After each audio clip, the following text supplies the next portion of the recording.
7:39. Not bad for episode 8 of the Electric Digest. Thank you guys for tuning in. We are here. I'm your boy, Still Electric, with the crew tonight to talk about some really cool stuff, man. We made it to episode 8, man. I'm super excited. I hope you are too. Today, we're going to talk about a few things. We're not going to do match reviews. We're going to actually be giving some flowers to a very important person in our group. And he's here today. I'll introduce him in a few minutes. But I want to talk about where we want to go. And to be honest, I'm open to feedback as well from you guys. But I'm thinking, and we've been talking about doing a collaboration between Tuesday night's Brightest Lights and the Electric Digest on Thursday.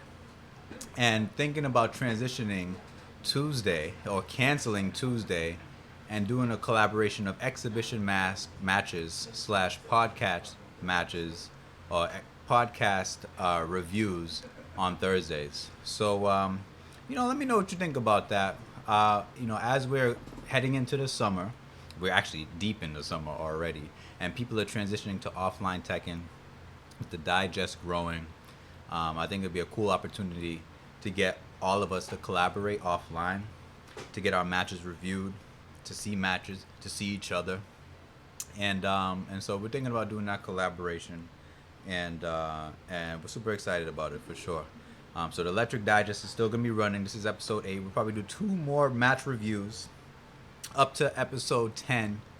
And then we'll talk about doing a collaboration between Brightest Lights and the Electric Digest. And I hope you guys will participate. That would be super dope. But without further ado, I would like to introduce to you the man, the myth, the legend, Mr. HotLikeFiya himself, Mr. Brightest Lights himself, to come to the stage. Let's go. What's up? Oh shit, I'm about to fall off the chair. Don't fall. Cool. Yeah, Get up on there. I don't have seatbelts on these chairs. I know, I need it. And I need a step stool. You know what I'm saying? So, y'all know, just because y'all don't see me in person don't mean I'm not short. So, I got some questions for you, and I'm sure Dank probably has some questions for you, too. So, I'm going to transition, and we're just going to talk about you. Right. Today's your day. Let's do it, then. It's my birthday. Oh, I thought you were going to ask the question. Wait, I missed the question! All right, so I thought you wanted to do it. We had a whole script. Danny, I want to thank. Hi, I'm Too Dank, by the way. I want to thank Danny for completely going off script. I wrote this for nothing. Dude. Nothing. Nothing. Paper. It's just ridiculous. We were supposed to save that announcement for the end, right. But we're here now.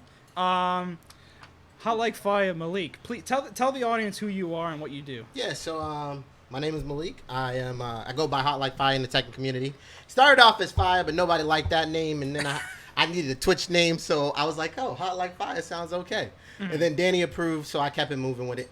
Yeah. It's corny as fuck, but y'all love me. Hey, it's all right. I've heard worse names. So that's you really too. what I am.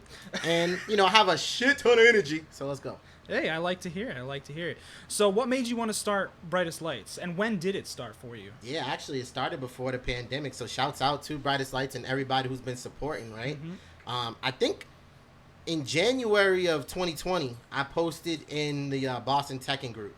And I was like, yo, if I host like a set of like first to fives or exhibitions, would y'all support it? Really, the point of it was like I wanted to do more commentary shit. Like I've been playing a lot. I had been, and at that point when I was playing, I was like burnt out from playing because I just went to like mad tournaments straight.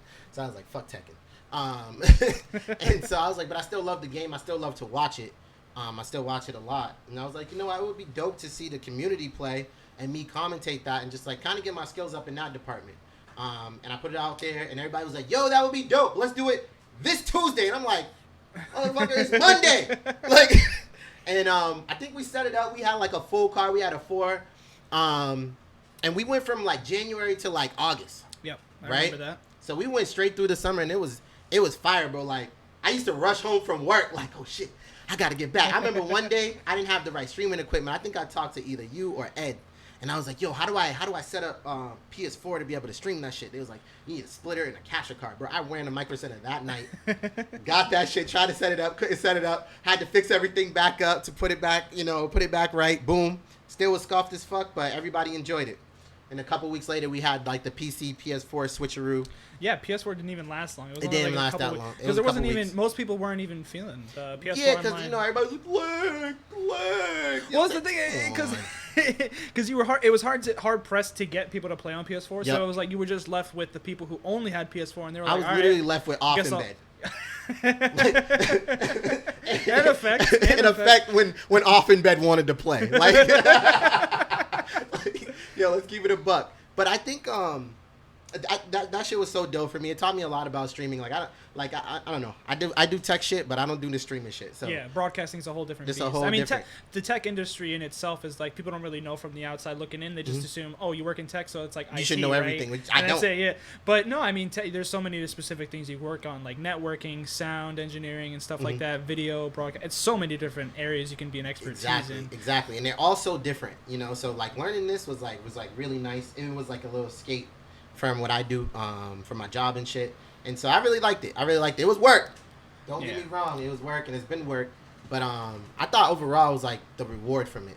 Yeah, definitely.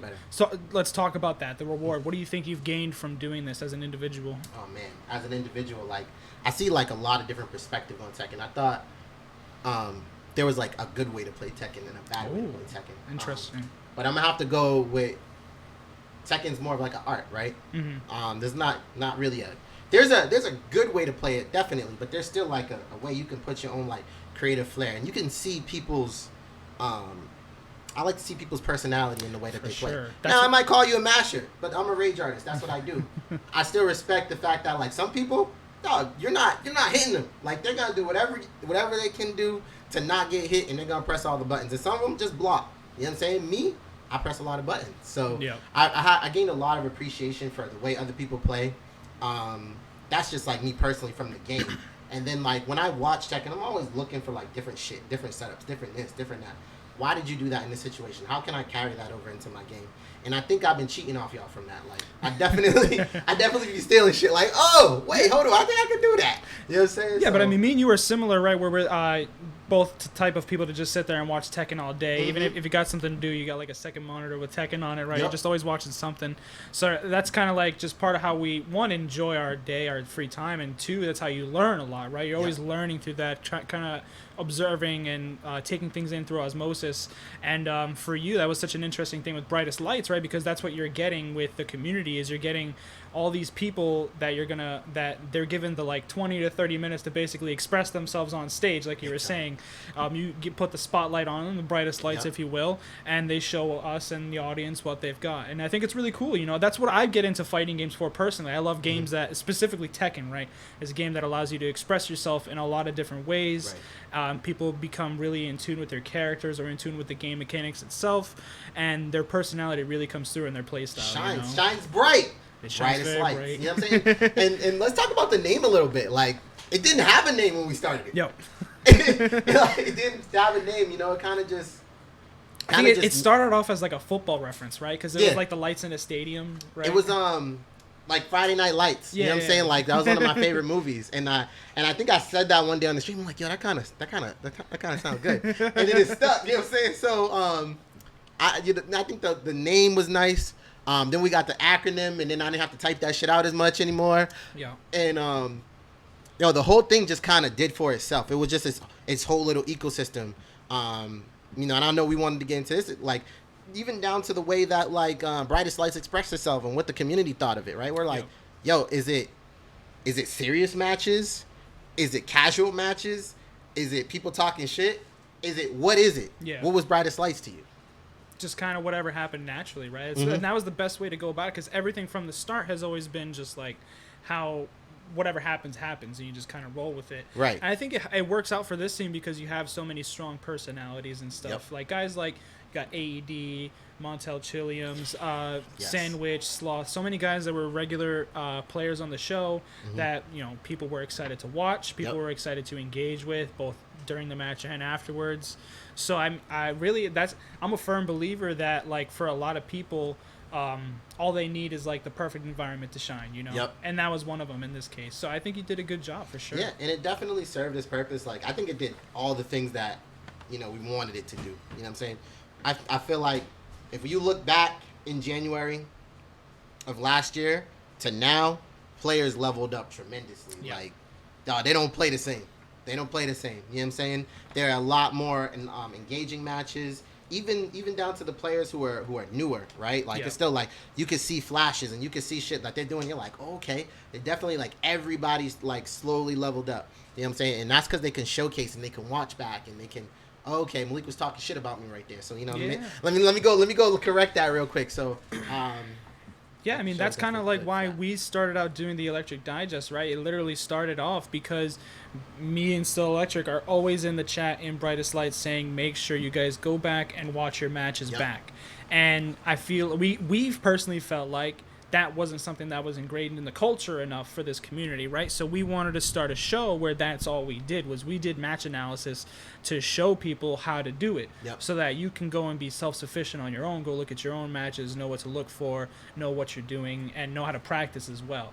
I still want to go forward with that more when we do move forward with the whole collaboration. I still do want to have like a podcast session where, whether we have special guests or not, the goal is to just talk about different things within Tekken, specifically surrounding around growth in Tekken, you know? Right. So that's always my goal. I've always been very selfish when it comes to the community aspect a little bit because I want to get good at Tekken and I need good opponents to get better at Tekken with, you know? I'll tell you straight up, bro. I will tell you how to beat Josie. Like, Baby Jason, I still owe you a video, bro. I'm going to get it to you. Like, Baby Jason the other day was asking me, like, can you... After Josie's 1-2-2 in the back, can you block that? I'm like, hell yeah, you can block it. Yeah, I taught Still Electric how to do it. Yeah, you know what I'm saying? He's like, why are you teaching me this? Because I don't want to just beat you with the dumb shit that I'm not really supposed to work. You know my perspective, and we talked about this. I know we share it. My perspective is like I don't like the whole save that shit for nationals thing because that's not how you test if something's like legit or not. Like you want to be able to, I want to know that my opponent knows what they're doing against it, so I can learn like. What are the proper counters to it and how do I work around those counters, right? Because, I mean, if the counter is easy and the only thing stopping people from stopping it is just the knowledge of it, it's not that good. And you know? So when you get to that major and they know that, well, now you are in a disadvantage of like, oh shit, like they know this now. So how do I counter their knowledge of it? You know what I'm saying? So I think it's a really good check if you know what I'm saying, if you teach other people how to be better than you, right? Because that forces you to grow. Yeah, that's why I definitely appreciate offline games the most is because you got that person right there next to you and you get to keep each other in check. Every time I'm playing, if I do something that's punishable and the opponent doesn't punish it, I just say the frame data, and I'm probably an annoying piece of shit because of that. But it's because I want to get punished for it because if I'm not getting punished for it, I'm not like treating it with the actual appropriate risk versus reward like that I'm supposed to be calculating. Like that shit is safe on not punished, bro. Safe on not. Like, all right, so that's another beautiful segue we can go into actually. And we went from talking about personality, and now you brought it into a phrase that spawned from the show itself.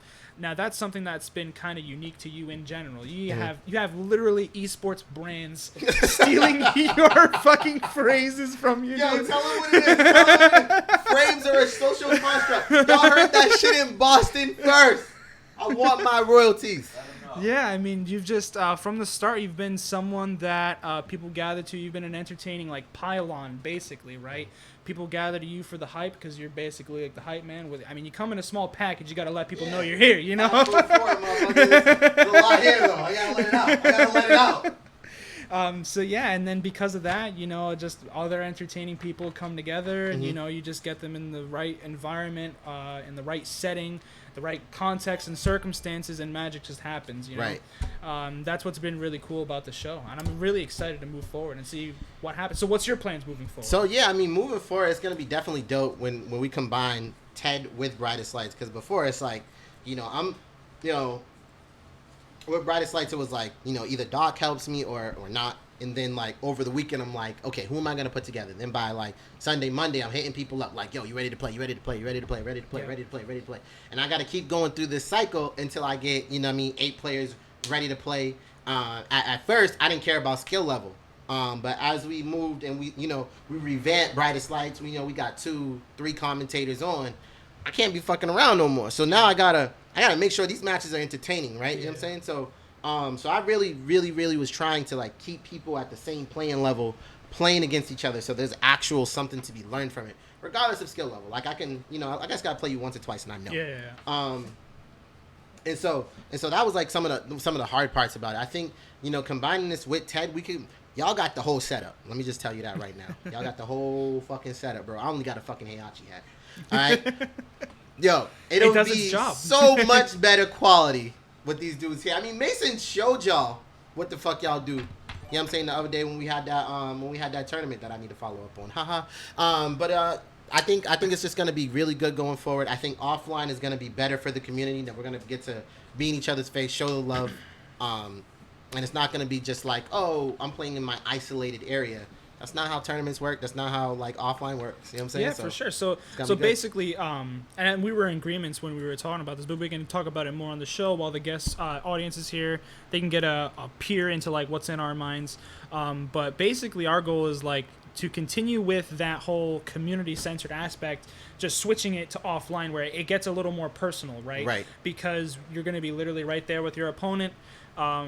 People are no longer in the Twitch chat criticizing you. I'm going to be right behind you on the microphone. Shit right there, bro. Right there. So the circumstances are a little different. I do think it's going to be still as welcoming. Mm-hmm. It's going to be harder to do the whole... like you said, you wanted to always pair up even skill levels, right? Yep. Especially since it was you kind of matching people up, not necessarily people challenging other people, right? Because if someone wants to challenge another person that they're worse than, there's nothing you can do about it. We had it a few times on Brightest Lights, and for a hot second there, shout out to my boy Annie. We had WWE rocking in Brightest Lights, yo. Motherfuckers was shit posting like crazy. I loved every moment of it. We was calling Brightest Lights the WWE of Boston for a hot second. Like, it was great. And I definitely want to see that going forward. Like, if you challenging somebody, bro, and they come out or they don't come out and they don't show up to fight you. Yeah, I mean, but I like that though, because for me, like we were saying before, I am all about growth, and I think while the Brightest Lights Online, it was doing a really good job being an open community. I think with this one, it's almost, I don't want to say tightening it because that seems like unwelcoming, but really I want to make this more about, this is for the people that are really trying to grow and they're really trying to improve, they're really trying to win too, doing what it takes to win, showing up, and like you said, really you're putting yourself on the line here. You're going to be putting yourself on stream in a long set. Everybody's going to see how you're playing, both on stream at home and the people here. And your win or your loss is going to be recorded as well, So it is going to be a little more serious. We don't have to do like rankings and shit like that because that's toxic. Never do that. It's more for like ways to keep it serious so that the edge is high. You know, it's still a flex. Like, I know I won, bro. Yeah. Like, you know what I'm saying? Like, for example, like I remember when Jam was busting ass on Brightest Lights, he was flexing. You know what I'm saying? When Jam B still electric or Brightest Lights, that was a flex. You know what I'm saying? Like, these are flexes that we're doing. You know what I'm saying? But you don't have to. I don't think we have to go as far as to rank players, right? Yeah, no, definitely not. I think if there's anything we can do, it might just be like keeping track of wins, and that's it. You know, because one thing we can do is we could also eventually get to have some kind of King of the Hill style setup where all the people who have been consistent contenders can do like some kind of a gauntlet. You know. But these are all just options for moving forward because I'm all about like we said, creating the environment for specific situations, right? And I think this one moving forward for a little bit, we're gonna try experimenting with like kind of like making it more serious style exhibitions, kind of like when you would see like in UFC, like you got these special cards going in, and this is the cage right here. Up and whatnot, like, you know what I'm saying? Floyd Mayweather making his money, not quite. As much money, and we would probably have, because of the circumstance of it being offline, we have to be more attentive about getting people scheduled. Letting them know like they're gonna want to be here at this time on this day. It's a Thursday. It's a little hard, but really the thing is, I feel like we won't have a hard time because so many people have been trying to come over here to play offline anyway, especially on days like today, on Thursday after this. So I was like, all right, we can probably get it cracking. We probably had to, like, that's the thing is we have to cut it down now, right? Because it's gonna be including, so we have the 4 of us on the show, Mhm. and then it's going to be 5 people that have to play. And Mr. Brightest Lights is gonna try to show up on time. I cannot guarantee it, but he'll try. I mean, time. I don't know what you would call it. Attendance is usually a problem around here. So. I think, but I think it's gonna be great. I think Ted meets Brightest Lights, Brightest Lights meet Ted, whatever the fuck you want to call it. Street Fighter versus Tekken, Tekken versus Street Fighter. Yep. I think it's gonna have a better, because you're gonna have people like, Still Electric standing there. You're gonna have people, like Dog standing there, like that are able to coach you real time. Yeah. And that makes a difference. You know what I'm saying? And then from there, bro, like, you know what I'm saying? Like, let's just say, a particular player went to a tournament. Yeah. You know what I'm saying? Like, why not review that? For Their sure. footage from that particular tournament on the TED right before we start those exhibition matches. Yeah, you know what I'm saying? it's So always an option. I think there's gonna be a lot of content. I see this going very well moving forward. Absolutely. I think it's going to be a beautiful partnership. And hopefully we could fix one of the failings of Brightest Lights was that I didn't have a fucking schedule, bro. Like, I tried it and that shit did not work. Like, it didn't work. So hopefully we can actually have a real schedule and we can, and people will stick to it. You know what I'm saying? So, but this is gonna be dope. And hopefully we get my boy Baby Jason and we get Hail Mary me to clip that shit. Yeah. They're going to be probably not paid, but they'll be working for us. No, just kidding. Don't worry. I can't pay sponsor y'all, but I love y'all nonetheless. Yeah, no, I mean, we've also had Danny. He's been going through back in the VODs for the Electric Digest. He's been highlighting them as well for uploading to YouTube, and I'm sure that's another layer that we're going to add to it where we can cut each match individually and upload it as a full set on YouTube. That would be dope. We can even do certain stuff like there's so many ways we can do it. One way we could do it too is we could have it so that we separate the audio lines so that the recording would just have the gameplay. It wouldn't even have commentary, So I think that is actually better for YouTube. And I was playing around with that as like OBS type shit, but I think that format, when you're cutting the audio and just uploading that shit straight to YouTube, is just better, especially when you have commentators like me who are loud as fuck. And on your bootleg ass microphone where it's always cutting out and shit and scratching. That shit will cut me because I be getting amped, bro. I be getting amped in the crib. I love it. I love it when you see you're in the camera like screaming, but you don't hear anything. My shit be turning red. Like, shut the fuck up. So, but I think I think it's gonna be good. And y'all have way better setups, that microphones that don't cut y'all out and shit. We kind of need that for me. I'm a little bit of a hype machine. Like the other day, I almost fell out my chair. So it's definitely gonna be dope. And don't expect nothing different from me, bro. Mr. Brightest Lights still gonna be loud as fuck. I'm gonna do my thing. I'll be here like 90% of the time. Yeah, but I mean, we're also not going away right away. Like, we still have 2 more weeks of the Brightest Lights. Yep. That's going to be going as normal. I'm sure you're going to be hitting people up soon anyway to find those matches. And for the Electric Digest, we're still going to be continuing moving forward as well. We're going to do 2 weeks we're going to open up the match analysis again. We're going to open it up to viewers. If we can't get any viewers, probably just do our own. So 2 weeks of match review, and then we're going to return to the podcast format, and it's probably going to stay at the podcast format for a while. We're just going to do like different topical discussions based on what we've been talking about. Like we had today, I really want to bring up that topic about mashing, like just straight up for an hour talk about what is mashing. Yeah. That's like, I could talk for like 3 hours about that. Yeah, mashing is because there's so many different perspectives you can get on that. I'm a masher. So anyway, but yeah, I mean, basically what we're trying to tell y'all is Brightest Lights ain't going nowhere. It's just coming offline. You know what I'm saying? And so guess what? You know what? If we got a sign up sheet, we should get that shit out as soon as possible. So for the next 2 weeks, Brightest Lights still gonna be online. I'm gonna still be doing my normal signups. I'm not, nothing spectacular. We're gonna take it offline. We're gonna be over here in the fucking electric room. You know what I'm saying? Fire stations closed down only for casuals, I guess. Oh. But how it's gonna work is they'll do the TED. We'll do the TED first. We'll talk about it. We'll talk shit about y'all gameplay because everybody sucks, right? Yeah. And then we'll have good exhibition matches, sign up style. 2 or 3 a night, not too many, and so we can get into casuals after that. So that's really what we're talking about here. And I'm excited. I'm very excited moving forward too. I think it's going to be a good opportunity for a combination of furthering that community outreach and community whatever togetherness you want to call it. Yeah. And then also just really trying to create an environment for us to all grow and become better as players. You know, Facts. that's the goal at the end of the day. So I'm super excited. Can I see that paper though? It's got nothing on That's it. what I was gonna tell y'all. This was off the cuff. Gotta give him props. He had to rip that out of the fucking book for no reason. No reason. Always goes off the top. That man was really looking at the paper like there was something there. Did you? Every time I had to like look around in there, I was like, it's somewhere. Yeah.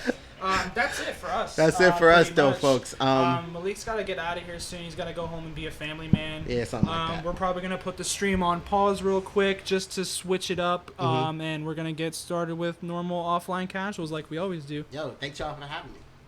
Oh yeah, everybody. This is HotLikeFiya, aka Malik, local short hero. With a big heart. Find him on. You can find him at, I think your Twitter's HotLikeFiya, right? Everything's HotLikeFiya. And everything's just HotLikeFiya, Fiyah. You gotta put that Ebonic on it, okay? There's no H. It's just an A. There's no H. No Oh H. shit! My bad. Actually, No H. Twitter there's a 3 because somebody also took HotLikeFiya. Like, who the fuck want to be HotLikeFiya, bro? Like, if come you on, want, man. if you want his Corny. social media, you're gonna have to personally find it. Like, Give it to it's you. on my Twitch though. So we should be good with that. Well, yeah, that's about it for us. We're gonna sign out. Peace. All right.